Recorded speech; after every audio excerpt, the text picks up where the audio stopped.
good? Roberta, you good? Good?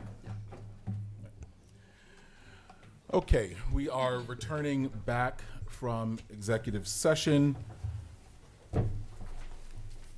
We are now in the work session of the Committee of the Whole meeting. The first thing up is we have a presentation from Sylvia Brown, Girl Scout Gold Award candidate for mini food pantries. Sylvia, if you can come on down, please. You can go right there. Thanks.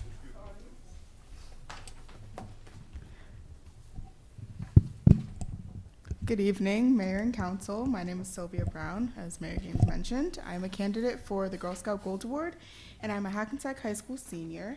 I've been a Girl Scout for 12 years now, and I've earned my Bronze and Silver Award. I'm here to share my Girl Scout Gold Award project and ask for support. The Gold Award, you can change slide. The Gold Award is the highest honor a Girl Scout can achieve.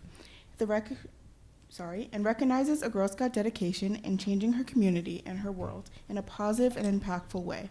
To achieve the award to long-term, long-lasting community project with at least 80 hours of work has to be completed. My project, next slide. My project is addressing and decreasing food insecurity in the city of Hackensack by installing at least 2 mini food pantries. Next slide, please. The root cause is the rising cost of living in poverty, limiting access to resources. 11.3% of people in Hackensack, New Jersey live below the poverty line. This is slightly higher than the poverty rate in Bergen County, which is 6.7%. My solution is to build and install mini food pantries. Next slide, please. Mini food pantries will offer immediate access to needed food when regular pantries are closed and will be a resource for those who want to avoid traditional food pantries, giving can access and necessaries without fear and with dignity. Support neighbors quietly and respectfully, and also empower the community to contribute and care. Take what you need. Open access, no questions asked. Trust that the pantry will be refilled and there when you need it. It's built on community, care, and respect. You can also give what you can. Donate unexpired food, hygiene, and paper goods. Think, what would I give to my own family? Every item, no matter how small, helps. Now, how can you help? Providing a location. City Hall, the M&M building, Firehouse on Main Street or Summit, libraries, houses of worship, private front yards. You could also adopt a little pantry. Check on the pantries periodically, ensure that they are cleaned and maintained. Collect. You could be a food collector site where the public could drop off supplies if the pantries are full.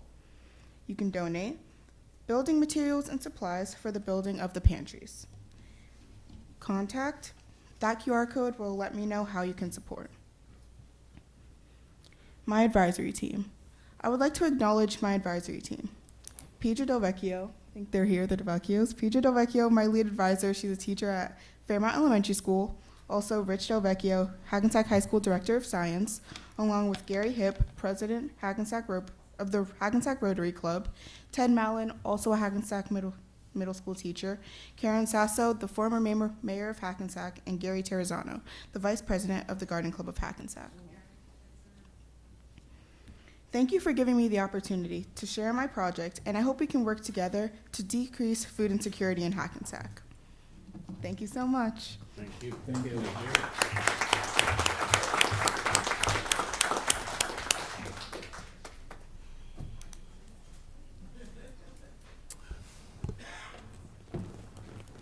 Okay, a hard act to follow, Mr. Mangan. You're up next.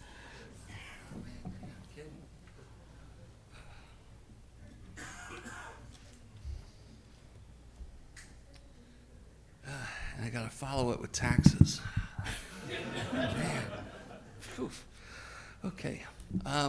Last Monday, our tax rate was certified. And boy, do I wish I had better news coming forward.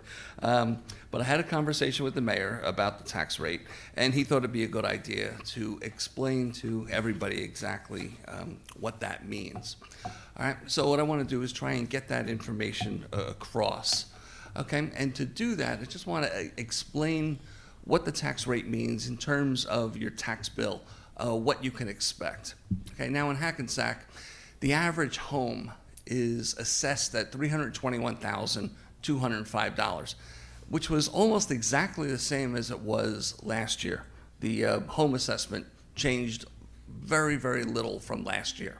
So if we look at the 2004 actual tax bill on an average home, okay, the municipal tax was $4,413. The school tax was $4,410. County tax, $799. And you see the library tax, the county open space tax, and the city open space tax. Put it all together, and that home assessed at $321,000 last year had a total tax bill of $9,816. That was in 2024. Okay. Now, in 2025, now that we know what the tax rate will be, the municipal tax will now be $4,522.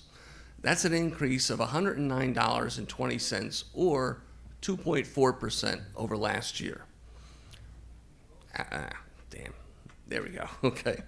The school tax is going up to $4,683, which is an increase of $273, or 6.2%. The county tax is up to $896, which is a $96 increase, or 12%. And we see the library is up $9.63. County open space is up $3.21, and the city open space is exactly the same. Okay, so that same home in 2025 is going to have a total tax bill of $10,307.44, okay, which is an increase of $491.41, or 5%. Okay. Now, when I saw that, I think to myself that, what are the questions that I would have? Okay, I pay taxes in town, and I know what the numbers are, and I try and figure out what questions people would have. For example, when I did the budget presentation this year, the municipal levy is up 0.75%, but yet the municipal tax bill is up 2.4%. Why is that? The reason for that is because while the residential valuations stayed almost exactly the same as they did last year, which is why the average home stayed almost exactly the same, commercial valuations dropped significantly from last year to this year. And as I've said in prior budget presentations, when valuations drop, the tax rate rises. And that difference has to be made up somewhere. And that difference is made up in an increase in the tax rate. The municipal levy was up 0.75%. The school levy went up 4.5%. The county levy, according to the newspapers, went up 4.5%. But the actual county levy, once I got the certification, went up 9.9%. Okay. Now, that number I'm still looking at because, first of all, it's what the newspaper said. I have to check that against the actual budget. And I also have to check that against the equalization because that's a really significant increase. I still have some more homework to do on that number. Okay. All right. But, and this is what this means to the taxpayer. Tax bills have to go out by the end of June. That's the statute. We don't know what the county numbers are by the end of June. We know the schools, we know the city, we don't know the county. So we send out estimated bills, estimated third quarter bills. Now we know what the numbers are. So in September, what we'll do is we'll send out fourth quarter adjusted bills. It'll be an adjustment to make up for the difference from the third quarter. Also included in that bill will be the actual first and second quarters of 2026. Okay, so the end of September, everybody will get their final tax bill for the year, which will be the fourth quarter plus the first quarter and second quarter of 2026. Okay, that's what we have to look forward to. Any questions? I'd be happy to answer.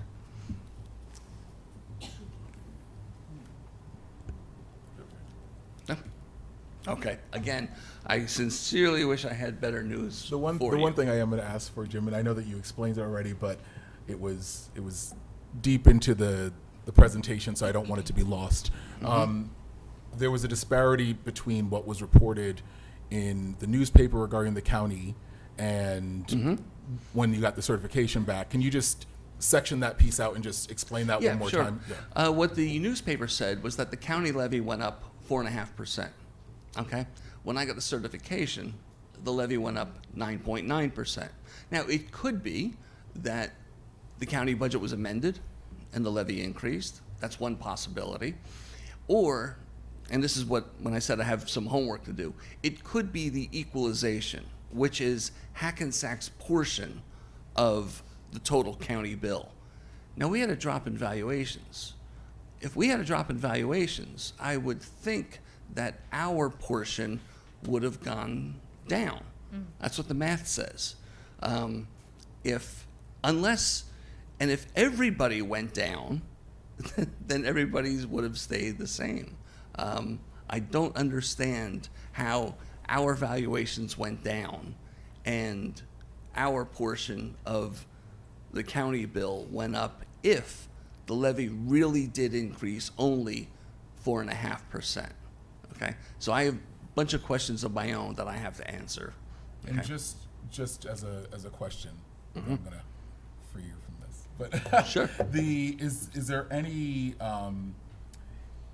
Is there any potential that this can be impacted by properties having come off the tax rolls that were perhaps different from the previous year or not anticipated? Could that be having any bearing here, or is that not? Yes, yeah.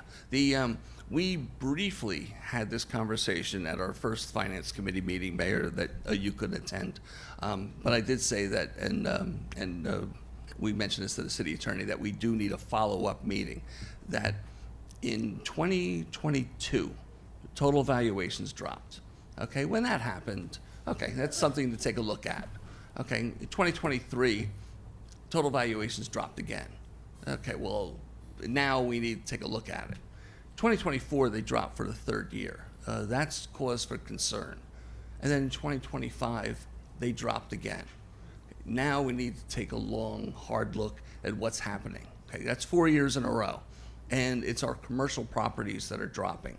Okay, we need to figure out why properties are coming off of our tax rolls.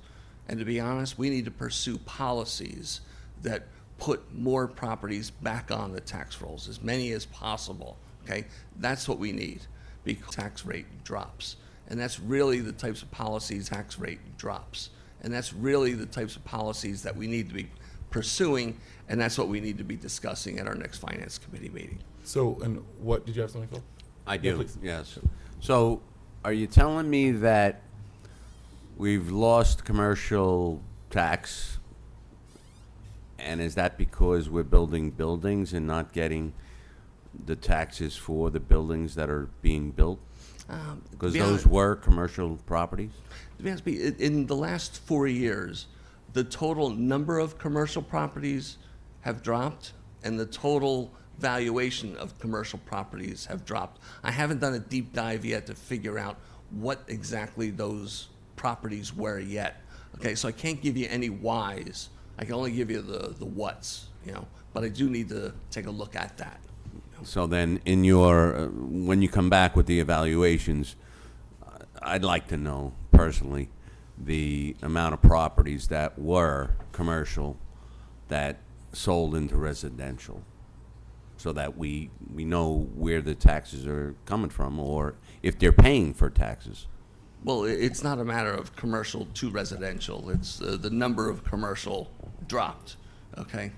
So if I sold a commercial property and built residential, so that's what Oh, you're that talking went, okay. All right, I don't know that that's the That's issue, what I'm- but I can check that out, sure. Yeah, thank you.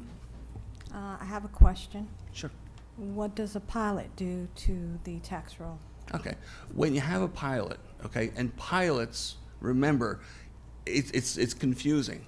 They're not residential. People live there, but they're not residential. They are commercial, okay? A condo is residential. An apartment building is commercial, okay? when you have a pilot, okay, that pilot does come off of the tax rolls, and it goes from 4A, which is commercial, to 15F, which is tax exempt. Yeah, that does have an impact. That's one of the factors, okay? Okay, thank you. Thank you. Okay, no, I'm not done. Okay. So I'm just trying to understand. So I can name 6 properties that were commercial that are now residential, right? They built buildings on that. So I know that we have pilot programs that have 10, 20, and 30-year tax abatements. Am I correct? They wouldn't be residential. If they have pilots, that means that they were commercial and they're now tax exempt. So the property at, say, Main and Anderson, brand new building, are they tax exempt or are they under the pilot? Main and Anderson. Um, The Walcott? The Walcott, Walcott is tax exempt, yes. tax exempt. Yes. Do you know how many years? They're probably about the third year. About the third year. I don't know specifically. Okay, that's, All right. And I know you have Sure. more business to tend to. Thank you. Sorry.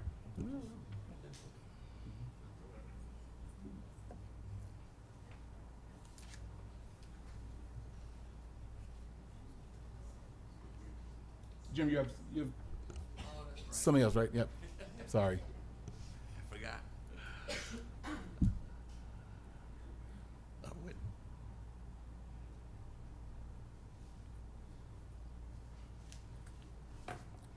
Okay, we're going to talk about garbage next. Okay. The twice-a-week garbage pickup.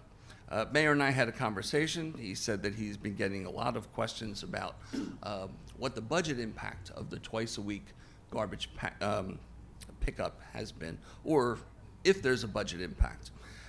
Mayor, you recall that this was probably the first conversation you and I had after you got sworn in, which leads me to believe that it was a very important issue for you, you know?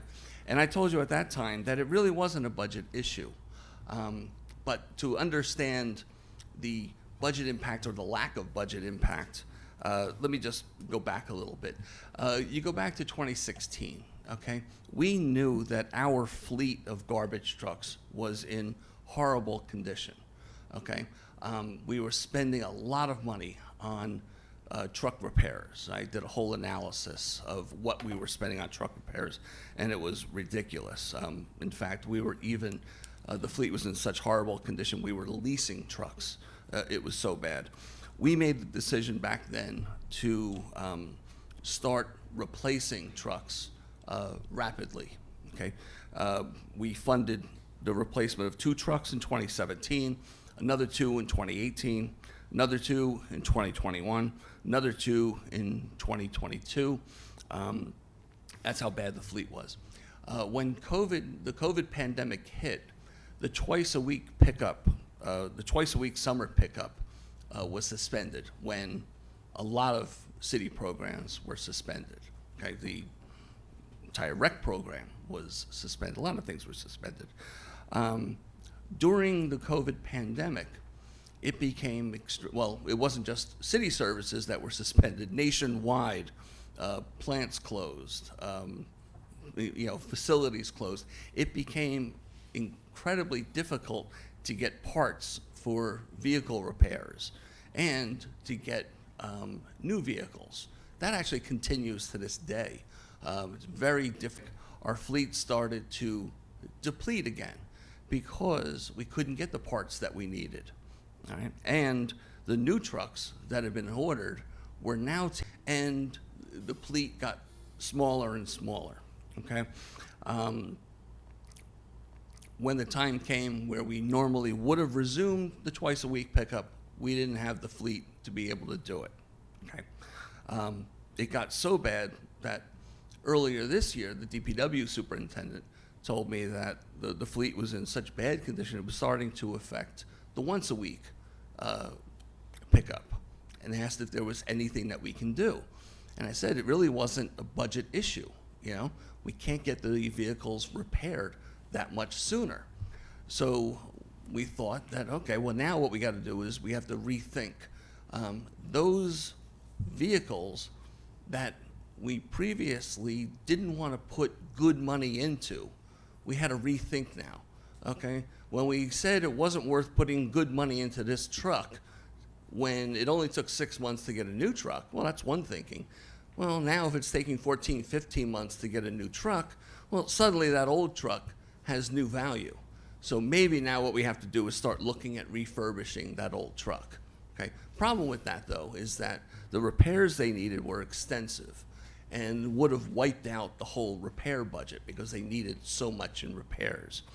Well, there is a provision in the local bond law under vehicle purchases, okay? You can use capital purchase as something that's has a useful life of at least 5 years, okay? And heavy-duty apparatus has a useful life of 5 years. But there's a provision in the bond law that also says that if you're going to overhaul a vehicle and you're going to extend the life of the vehicle for 5 years, you can use capital funds for that repair.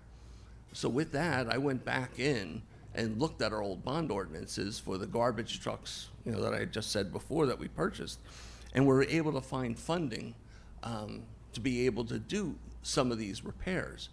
And we were able to put one truck back on the road just a couple of months ago, and then one of the trucks that we had ordered way back in 2023, I think it was, we finally took delivery of just a couple of months ago, all right? There's another truck that's out for repair right now. We expect to have delivery soon. The plan was that we would be in good shape to resume the twice-a-week collection beginning next year. But it was actually you guys that brought the question up and said, well, what about now? Why wait till next year? Can we do this on August 1st? Now, given the fact that we've got 2 trucks on the road now that we didn't have at the beginning of September, DPW superintendent said that, yeah, we could. What we do have to do is we got to put on a couple of part-timers, which we can do. The budget can handle that. But from a budget standpoint, there are no other expenses. The biggest expense with garbage is the disposal costs. That doesn't change. The amount of garbage is exactly the same. The number of trips to the landfill may increase, but the amount of garbage being disposed stays the same. So that budget doesn't change. So this, to me, this is just a very good example of what happens when you put new eyes on an old problem. So we were able to do it on August 1st instead of waiting until next year. Okay, and I think it's worked out well. And as I said in the beginning, there is no budget impact or a very, very minimal budget impact. Okay. Thank you so much. Thank you. Thank Okay. you. Sure. Thank you. Okay, and up next we have Ryan Westra.